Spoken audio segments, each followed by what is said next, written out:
Well, hello and welcome to I Love Gay today. And we are bouncing all the way over to Vancouver, British Columbia. And we're here with Robert Hamilton. How are you, Robert? I'm good, thank you. Good morning Oh, thanks for joining or us. afternoon there. Yes, it's true. It's midday.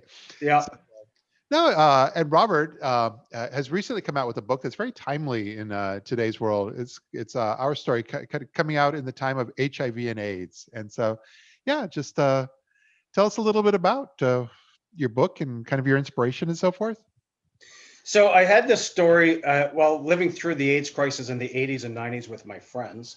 I had this story that was living inside of me for the longest time, and as a writer, I wanted to get that out. And so about 3 years ago, I decided it was time to put something together in relation to this story.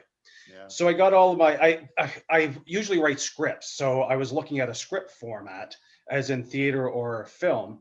But when I went to my journals, because I've been journaling my life since 1988, my Yeah. gay life since 1988, Yeah. all of what was in the journals was, I felt, what needed to be said. Yeah. So what I did was write the book in journal format, just taking from my journals and putting in there.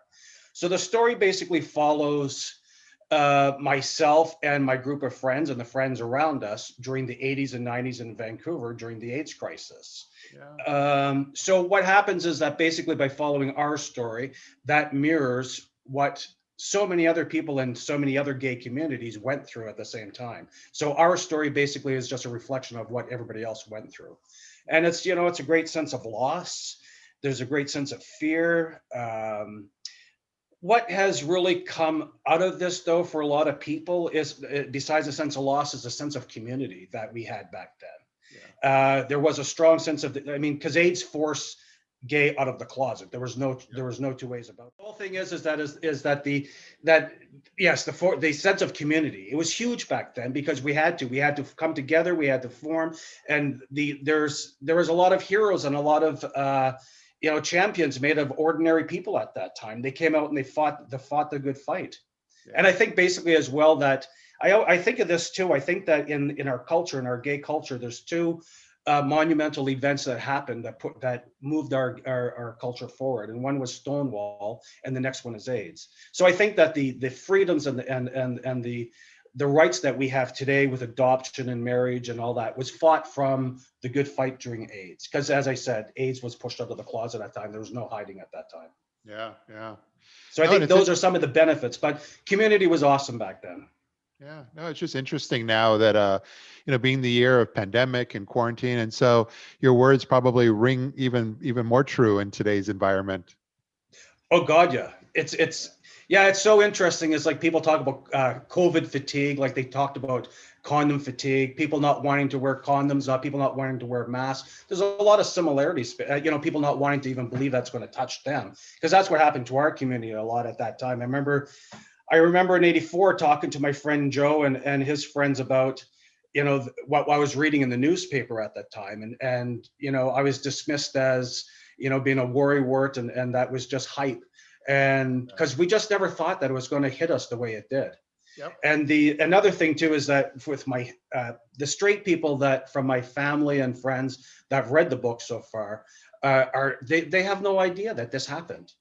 They're absolutely amazed that this actually occurred, that gay men went through this on their own, and there was so much loss. They really have no idea.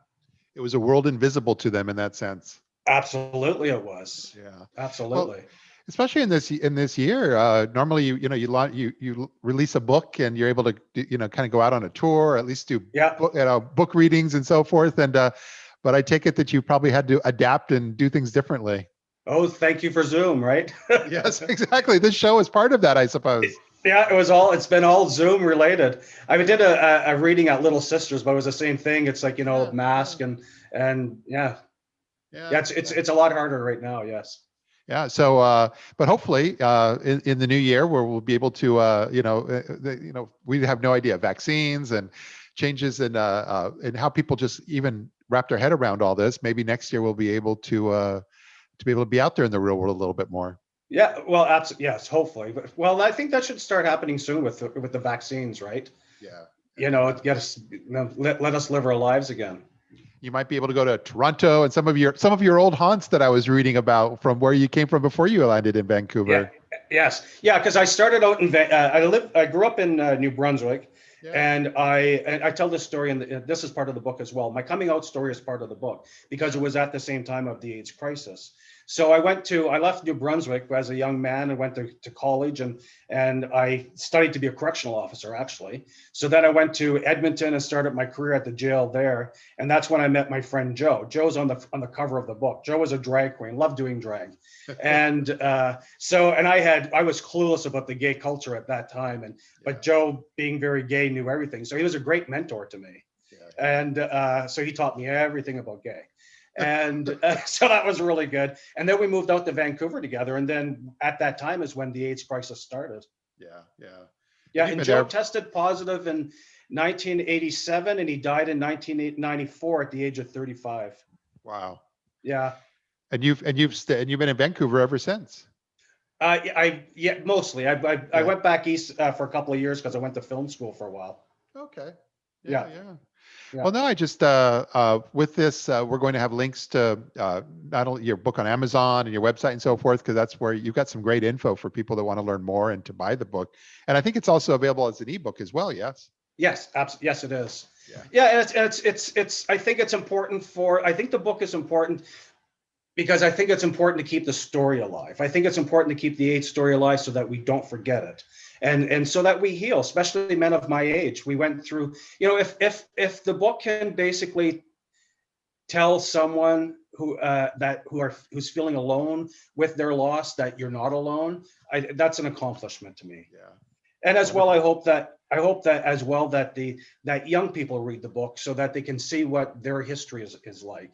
Because I mean, history is so important. We learn from history, and I think the young people should know this part of their history as well. Well, it's a good time for that, not only that history, but that inspiration as well. So yes, absolutely. Greatly appreciated. And as well, it shows how, we're in gay culture, we're families of friends. Yeah. Friends become our family. And so in the book as well, the story shows how, when times get rough, how we are there for each other and how we stick together and how our friendship and our love for each other is so important in our community. Yeah. No, that's wonderful. Well, no, I look forward to not only checking it out, but I travel a lot. And I get out to the west coast of Seattle and Vancouver quite often. So I look forward to being able to connect in the real world someday here. Yeah, absolutely. When you come to Vancouver, let me know. We'll go for a beer. I'd love that. But no, thanks so much for being here and taking a few moments and sharing some of your story here with us. And hope you're set for a great weekend here. Well, thank you, Matt. All right. Take care. Thanks for the opportunity. Enjoy your day. Thanks. Bye-bye now. Cheers. Feels good, so good.